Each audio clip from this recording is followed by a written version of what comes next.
In this talk, I will focus on generally on the patterns, not on the tools. I will give you the examples using Hazelcast, but you can use it with most caching solutions.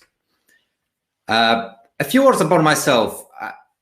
Thanks a lot for the introduction, so I don't have to tell much more. I will just add that I live in Krakow, but I also used to travel a lot, and I also, as I'm working remotely, I used to travel around the world and travel from different places. But now I'm based in Krakow, I think for at least some time. A few words about Hazelcast. So Hazelcast is a distributed company, and it is distributed in two meanings. So the first meaning is we produce distributed software. So basically our free products, they are all open source. The most known is Hazelcast IMDG, which is Hazelcast in-memory data grid, which is basically a caching solution, caching plus some other features. Second product is Hazelcast Jet, which is a library for stream processing. And the third product is Hazelcast Cloud, which is Hazelcast put into the cloud, put as a service. But Hazelcast is a distributed company. Also, it has another meaning. It's distributed because we all work remotely. We are around 40 engineers, and the whole company is about 130, 140. And we all work remotely, so there are people living in Europe, in the US. There are people who just travel. So it's a nice place to be. Our agenda for today is pretty simple. So there will be a very short introduction about caching in general, and then we will walk through all caching patterns that you can use in your system. This list is complete, so you probably used one of them in your company. That is why I would like you to focus on two things while listening to this talk. First thing is to find yourself here. Which pattern do I use in my system? And the second thing is, would it make sense for my system to change to any other? So hearing what I hear doesn't make sense to switch. Let's start from the introduction. So we all use caching. Caching is everywhere. We use caching mainly for two reasons. The first one is super obvious, which is performance. So we make a call to some microservice, and we don't want to make the same call again.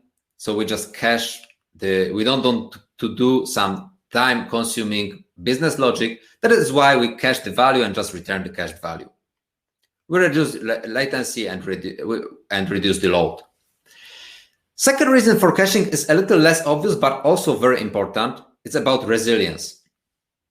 You can think about this way. So your system, your microservice can be down, but maybe people will not even realize if you return the cached value. Let me give you an example. Imagine that you are on an Amazon web page and you have direct recommendations. So even if you get an old recommendation or not the best feed, you still wouldn't realize that the recommendation service is down. It's still good enough for you as a user. That is why caching is also used to improve the resilience. How does it look like in microservice world? So this talk will be generally about microservices. And the question for this talk is, if you have a microservice system like this, services, multiple services, they can be written in different programming languages. They can have versions. They obviously use each other. Now, where is the right place to put your cache? Is it inside of each service? Or maybe should it be a separate unit in your architecture? Or maybe it should be in front of each service. So that is what this talk will be about. Starting from the first pattern, which is the simplest one, embedded cache. Embedded cache means that we have the cache embedded into our application, so it goes together with the microservice. The diagram for this looks like this. Request goes to the load balancer, and load balancer forwards it to one of the application web services. And then the application service uses the cache, like a library for caching, and checks if such request was already done to me. If yes, return the cache value. If no, then do some business logic, put it into cache, and return the response to the customer. So this is the simplest we can imagine. It is that simple that you can think about implementing it by yourself. If you happen to use Java, this would look like this. So we could use concurrent hash map, and then request goes to our service. We check if the cache contains the request. If yes, return the cache value. If no, do some processing, put it into cache, and return the response. So it's super simple. You can implement it using a standard collection, but you'd better not do it using standard collection. Because standard collection, no matter if it's in Java or any programming language, standard collection is not a cache. It's not a cache because it has no eviction policy, no max size limit, no statistics, no built-in cache loaders, no expiration time, and no notification mechanism. So basically, collection is not good enough as a caching solution. So you're way better off by using some real cache library, which for any programming language, you will find a good library. For Java, a very good library for a simple caching is, for example, Guava, which has all these missing features. You can set them during the construction of your cache. Another good solution is AGH cache. We can even move this idea of caching one level higher and not really operate on the cache, but put it in the application layer. So if you happen to use Spring, that is how your cache in the application layer would look like. So you just add a keyword cacheable to the method, to the annotation of the method, and then each call to the method get book name by ISBN will first look into the cache, and only if the value is not found in the cache, then it will execute the method find book in slow source. But be careful, because Spring, for some reason, by default uses concurrent hash map as a caching provider. So you're better off defining your cache manager and change it, for example, to Guava. So that's about embedded cache. So if we look at this diagram again, it's all good, but there's one problem with this diagram. Imagine that request goes to the load balancer and it's forwarded to the application, let's say on the top. We don't have it in the cache, so we do some long-lasting processing. We put the response into the cache, everything's fine, but then we get the same request again, which comes to load balancer, but now it can be forwarded to the application at the bottom. And now what happens is the application needs to process it again, because these two caches are completely separate. So they don't know about each other. They are totally separate things. So one improvement which we can do to the embedded caching, we can do embedded distributed caching. So it's still the same architectural pattern, because we still embed the cache, but we slightly improve it. In our case, everything will be the same. We will just use a different library. This time we will use Hazelcast, which is a distributed cache. So this time it looks as follows. Again, request goes to load balancer, it's forwarded to the application, but now no matter which cache, embedded cache is used, they are one consistent storage, in-memory storage. So all embedded caches in all application services, they form one caching cluster. So no matter where you put, you can get from another one, and it works. How would it look like in Spring? So in Spring, all you have to change is actually to define another cache manager. So define, okay, I would like to use Hazelcast as a cache manager. And that's basically it. And then it will automatically form a distributed cache cluster for you. Let me show you a very short demo on that. So here I have my application. So this is this Spring application. This is the whole configuration I have. There is not much more. I have controller and service, but this is not interesting. An application, there is really nothing interesting here. So all I did was to define this cache manager bin. Now, if I run the application, obviously we need to wait a moment because after all, it's Java. So when the Spring starts, you will see that it starts an embedded Hazelcast member inside. And this is a log that means, okay, I started the one Hazelcast member and I will use it for caching.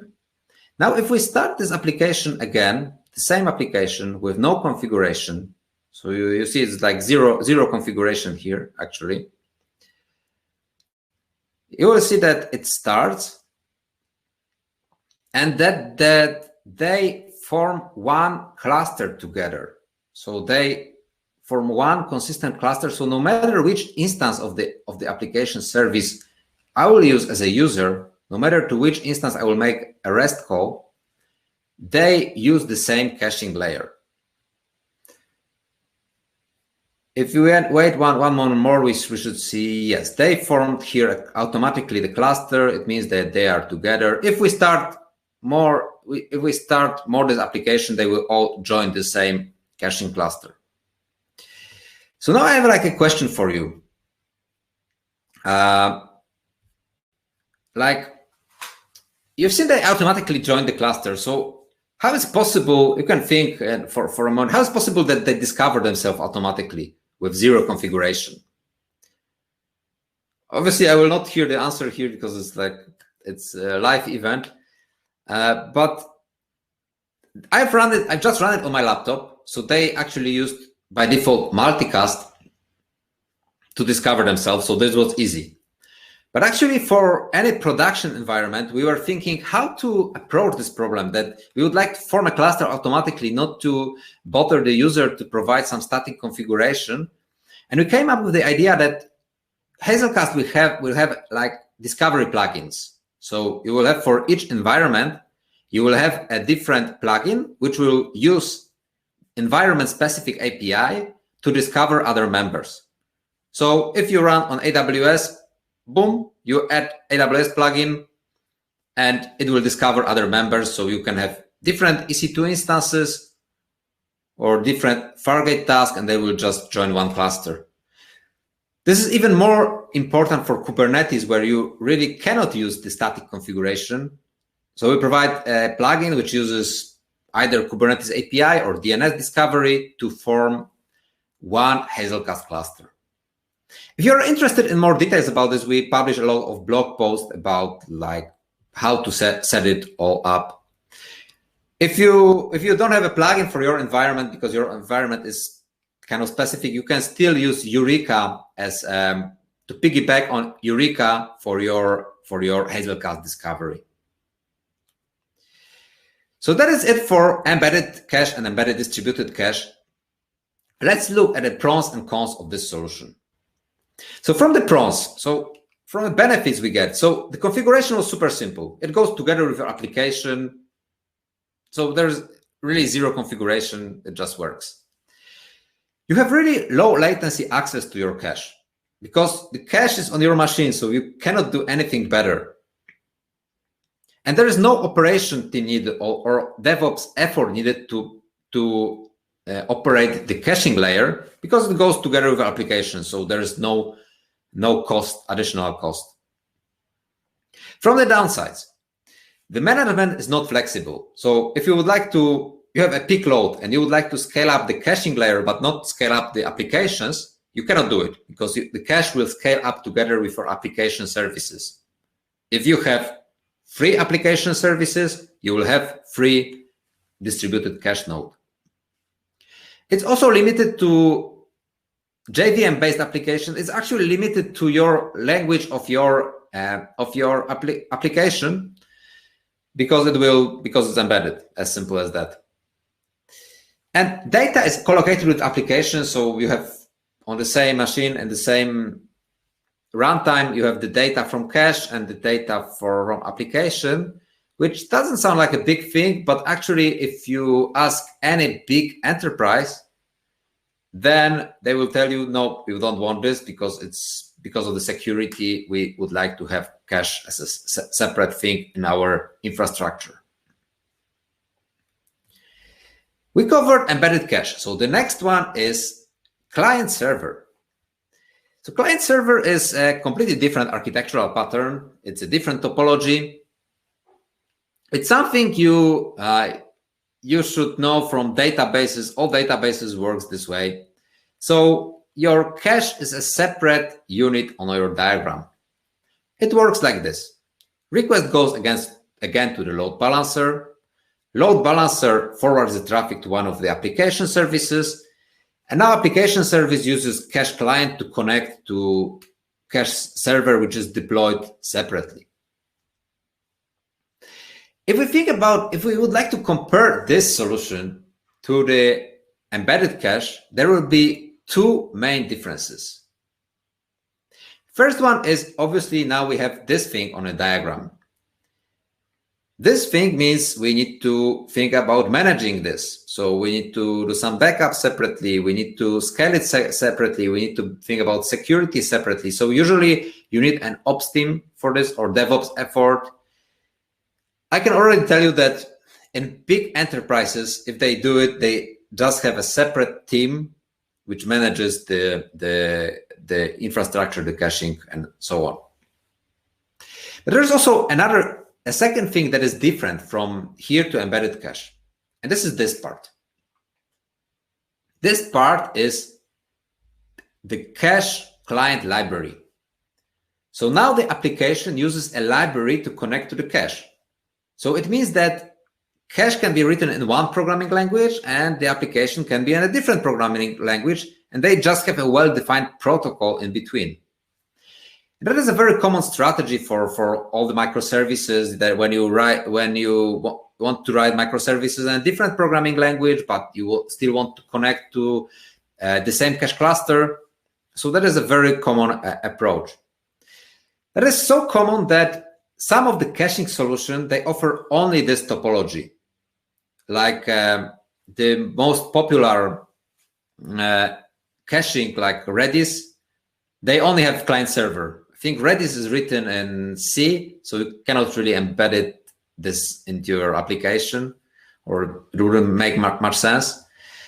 The same with the old but still used memcached, they only work in the client server mode.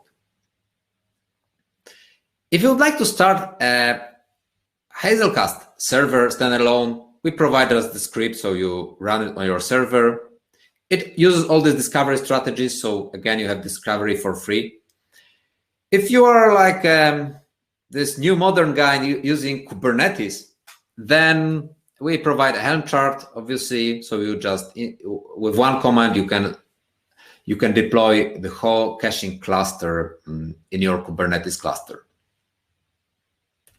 The client part looks like this. If we stick to this Kubernetes example, so this will be this Spring Bean configuration for a client part running in Kubernetes. So this get network config, get Kubernetes config set enable true, it just say use Kubernetes plugin for discovery, and that's all. It will find out where is your cache server.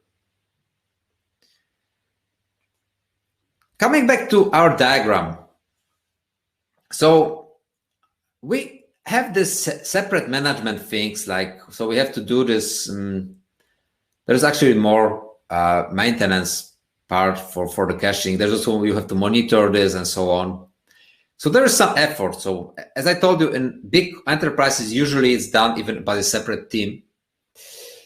So if we move it outside our application, we can even move it further and move this into the cloud. So cloud is like, it's a little bit like client server. So I'm not sure in terms of the architecture is a separate pattern, but it is so specific because the whole infrastructure is outside of your organization. It's so specific that we could even call it a separate architectural pattern for caching. And it looks like this. As I told you, it's very similar to client server. Application still uses client library to connect to the cluster. It just happens that the cluster is deployed on the servers which are outside of our organization. So you don't have to think about all this management. You basically pay cloud provider, which is usually less than you pay for your own operational team. So how it would look like in the code if you'd like to connect the application to the cluster. To create a cluster, you basically have a web console in most cloud solutions. In Hazelcast Cloud, also you have web console. You go to the web console, click create cluster, and that's it. And the client part, it is like this. So this is again the Spring example. So you configure your obviously you have clients in different programming languages, but if we stick to Java, that is how it looks like. So you basically get the discovery token and the password for your cluster from the web console, put it into your configuration, and that's all. So it's still dynamic. If anything changes, it will work fine. The idea of the discovery tokens, and it's like it's not something we invented. So actually, if you use anything in the cloud now, like either MongoDB or anything as a cloud, that's what you do. You click on this console, create a cluster, get discovery token, put it into configuration, and that's it. So pros and cons of client server and cloud caching. So from the good sides, data is separated from the applications.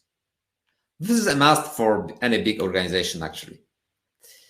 You have separate management. So there is a load peak. You would like to increase your cache from, I don't know, 3 nodes to 10 nodes, or you need more in-memory storage. So you don't want 3 gigabytes, but you want like 20 gigabytes. You can manage this separately. It's also programming language agnostic. That's what we meant. You have well-defined protocol between client and server. You can use any programming language you want. From the downsides, you either need some ops team to manage this, or you need to pay for the cloud. You have higher latency. This is something I didn't mention yet, but if you set up your server, cache server, you have to think about latency, because you have to remember we are in the area of in-memory data computing, which has more strict requirements than databases. It's really, this is the area, this is the domain where latency matters. So if you set up your cache server, make sure it's in the same local network than your application. If you use cloud solution, now you have to set up your cloud in the same region as your application are running in. Even more, you need to select the same underlying cloud provider, because we, for example, Hazelcast Cloud, we don't provide the infrastructure. We use the underlying cloud provider like AWS, GCP, Azure. So select the same one where your application is deployed, so to reduce the latency. But we went even further. We created like VPC and provide a way to do a VPC peering of your application. So technically, your application running on AWS will be in the same VPC, and your cluster, Hazelcast Cloud cluster, will be deployed in the same VPC on AWS. So there will be no even one router hop in between. Because I will stress it again, the domain of in-memory data computing, the caching, is very strict in terms of latency. That is why people use it. It's for latency. So that is why you have to think about it. We covered like embedded and cloud caching.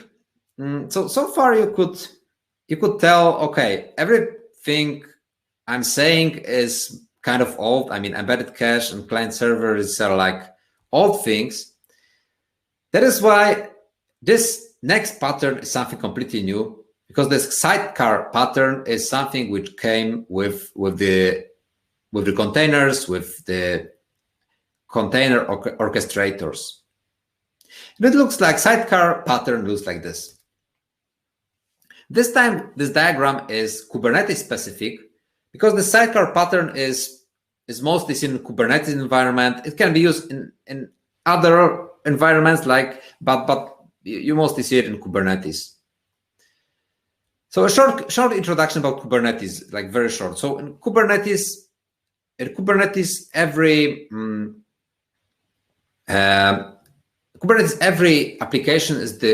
application container is deployed in a pod. So a pod can have one application container or more. Usually it has just one application container. But sometimes you want to put additional container, so-called sidecar container, with some additional logic. For example, a good example of sidecar container is a logging agent. So you have an agent which redirects your log somewhere. So it does not bring any functionality like business functionality, but it just provides some additional functionality for your application. Now, all containers running in one pod, they are guaranteed to put on the same machine.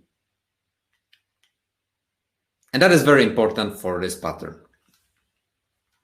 So now this sidecar caching, it looks like this. So there is a request going to Kubernetes service, which is kind of a load balancer.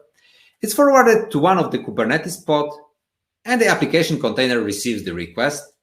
Then using cache client, it connects to the cache server, which is deployed as a sidecar container.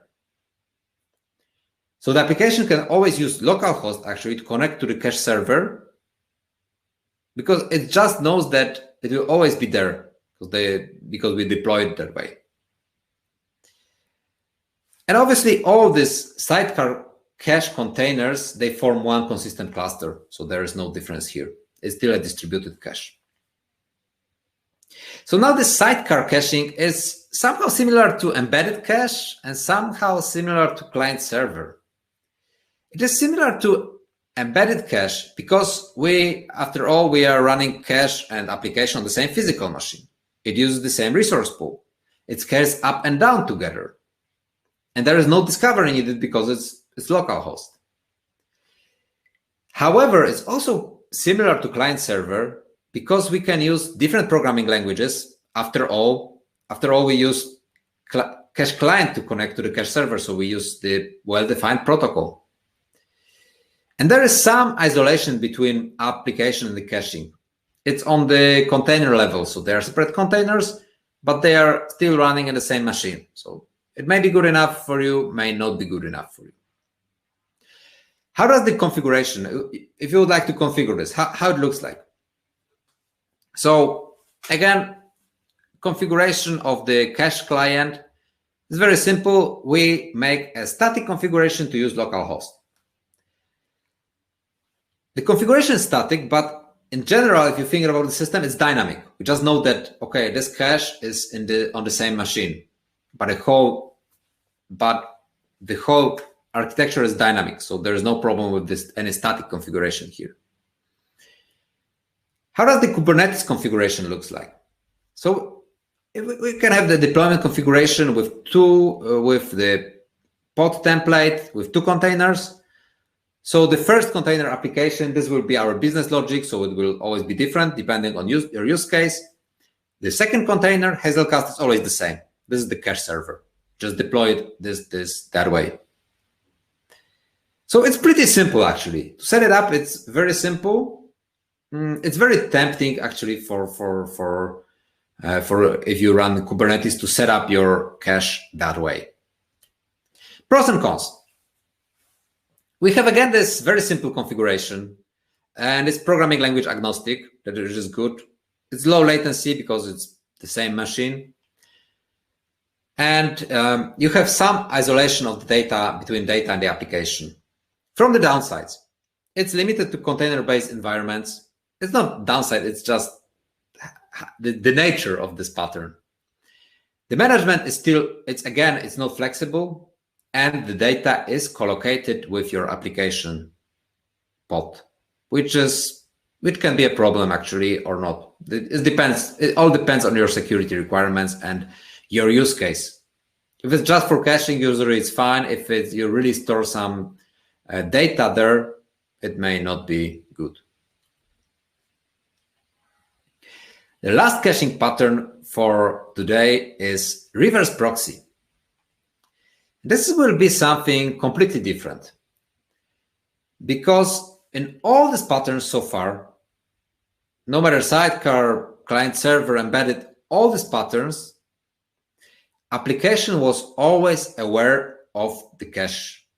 So our application knew that there is something like cache. But this time we will do something different.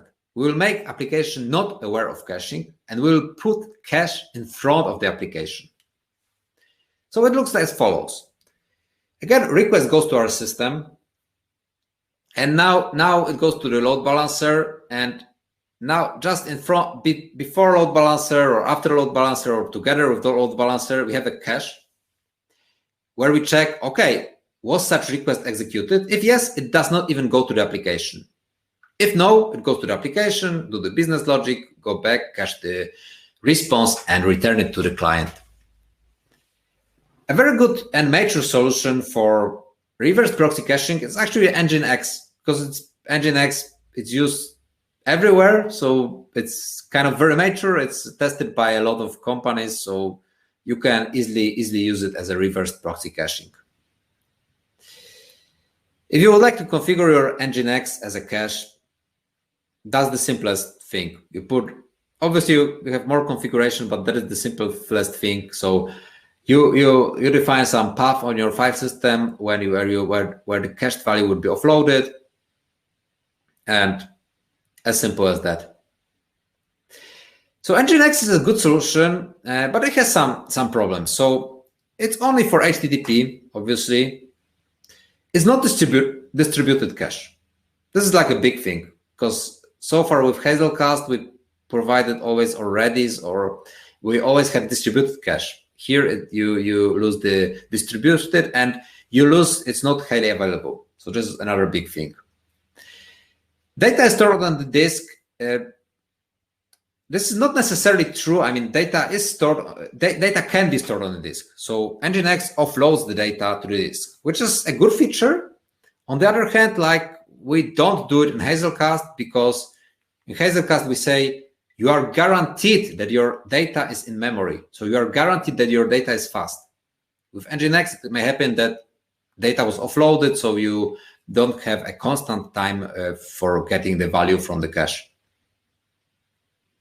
You can use Nginx with some modules like Hazelcast Redis. For Hazelcast, actually, it does not exist yet. For Redis, is very immature, but you can try to use it like in your system. We can even, if we think about this proxy caching, we can actually combine it with Sidecar, and this will be the last variation of caching for today. So we will combine reverse proxy with the Sidecar and create reverse proxy Sidecar caching. And it looks like this. Again, we will limit ourselves to Kubernetes, and request goes to Kubernetes service, which load balances the traffic to one of Kubernetes pod. But now it's not in Kubernetes pod. It's not the application container that receives the request, but reverse proxy cache container. And only if the cache value is not found there, it's forwarded to the application container.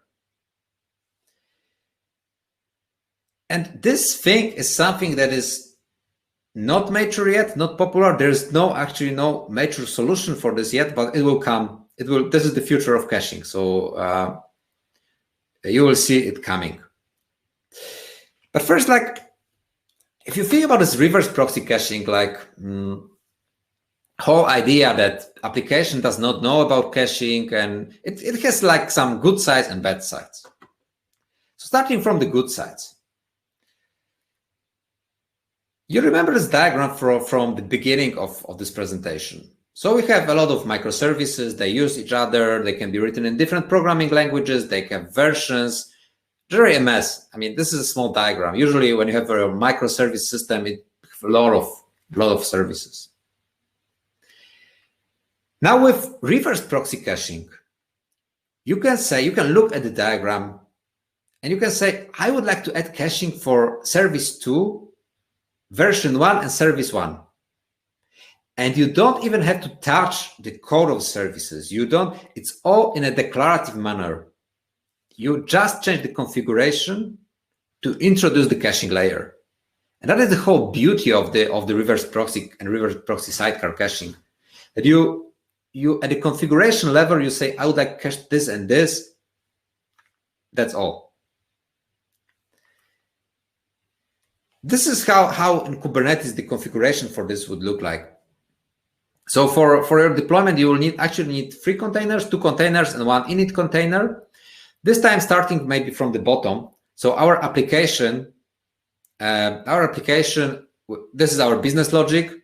Caching proxy, this will be this part that acts as a cache server and also intercepts the traffic. And init networking will be a very small container which needs to change the IP tables, because by default on a given port the application will receive that is actually the diagram. So by default is the application that receives the request in the pod, but we need to change it so that, let's say port 80, every traffic from outside, it does not go to the application container, but it goes to the reverse proxy cache container, and every traffic on the port 80 inside the pod goes to the application container. So our init container script will be this one. So as simple as that, just to change the routing table. If we go back to this diagram, you may think this diagram is like similar to what we already seen in Istio, or you may happen to see it in Istio. That is true. I mean, this whole idea of caching, if reverse proxy caching, it will become, because I told you there is no major solution yet, but it will become popular with the Istio, because that's the whole idea of Istio. It changes the behavior of services without touching them, changes the traffic without changing the code of your service, all in a declarative manner. So for a long time, I was showing this slide. So there was a GitHub issue to create like a caching in an Envoy proxy in Istio. And it was not promising because it was from 2017, but recently actually they closed this issue I think like 2 months ago. So it will become, this reverse proxy sidecar caching will become very popular as soon as it's released and it's used in the Istio. Now, I told you that there is no such thing as a free lunch. So it also has some bad side, the whole idea that application is not aware of caching. So when application is not aware of the caching, there is one thing that becomes way more difficult. That is cache invalidation. And if you look anywhere on the internet, what is the most problem with the caching? Everybody will tell you the same. It's the cache invalidation, meaning when to decide that my cached value is stale, that it's not valid anymore, that I should go to the database, not to the cache. So that is when the application is aware of the caching, we can have application logic to check to invalidate the cache. Like in Spring, you can use a method for, let's evict this value in the cache in case something happens. But if we use reverse proxy caching, then we are limited to basically everything that HTTP provides, which means timeouts, e-tags, basically timeouts and That's it. So depending on your use case, you may be able to use reverse proxy caching or no. Short pros and cons of reverse proxy and reverse proxy sidecar caching. So from the good sides, the best thing, like why you would use it, is because there is no need to change your application to introduce caching. In a declarative manner, you say, I would like this to be cached. That's it. It's obviously programming language agnostic. It's everything agnostic because it does not even touch your service. It's also very consistent with the containers and microservice world. It's like it goes with this flow. That's why I really believe that with this introduction in Istio, it will become the thing. It will become in a few years. That's how you will do caching. From the downsides, I already mentioned cache invalidation, so that's the biggest thing. There's no major solution yet, so it will be with the Istio. We created in Hazelcast the prototype, but you can use it, but obviously nothing production ready. And from the downside, it's protocol based. So, for example, this Nginx, it will work only with HTTP. So with this, we went through all possible architectural patterns that you can use. So as a short summary, I know I presented a lot of patterns, but as a short summary, I would not repeat anything I already said because that would be boring. So what I proposed as a very short summary is to create like a very simple, maybe even a simplified decision tree, which can help you decide on which cache to use. So the first question I would ask when you decide which pattern to use is, does my application need to be aware of the cache? If no, do I run containers? If no, use reverse proxy, like Nginx. If yes, use reverse proxy sidecar as soon as there is a mature solution available. Now, if your application needs to be aware of the caching, then the next question you can ask is, do I have a lot of data or some security restrictions, like big enterprise? If no, is my application language agnostic, or does my cache need to be a language agnostic, or do I run in containers? If no, use embedded distributed cache. If yes, use Sidecar. Now, if you work in a big corporation or you have a lot of data or some security restrictions, then the last question you have to ask, do I run in a cloud? And if no, use client server. If yes, use cloud solution. So this is this oversimplified maybe, but it at least gives you the direction what is the good topology, caching topology for me. As the last slide for this presentation, I just add here a few resources. So the first one is the blog post about Hazelcast sidecar container pattern. Second one is our prototype of reverse proxy sidecar, but as I told you, it's like really prototype level. Third one is not really the caching best practices. It's not really related to this talk, but it's a very good blog post about caching in general. And the last one is a very good video talk about Nginx HTTP reverse proxy caching. So if you consider reverse proxy caching, that is the talk you should watch. And with this last slide, I would like to thank you for listening. It was really nice speaking to you. And I don't know if there are any questions. Yes, Rafał. Thank you. It was nice listening to you. I've personally learned a lot. All right, so we have some questions in the stage chat, and I think we can just have you answer them on chat, either on chat or during the networking session, so that we can take a 5-minute break right now before the next speaker. Okay, perfect. So I will answer them in the chat. I will also share the slides. Okay. So thank you again. Thank you, Rafał. Okay, guys, so we'll be breaking for 5 minutes and we'll be back for the next talk. See you in 5 minutes.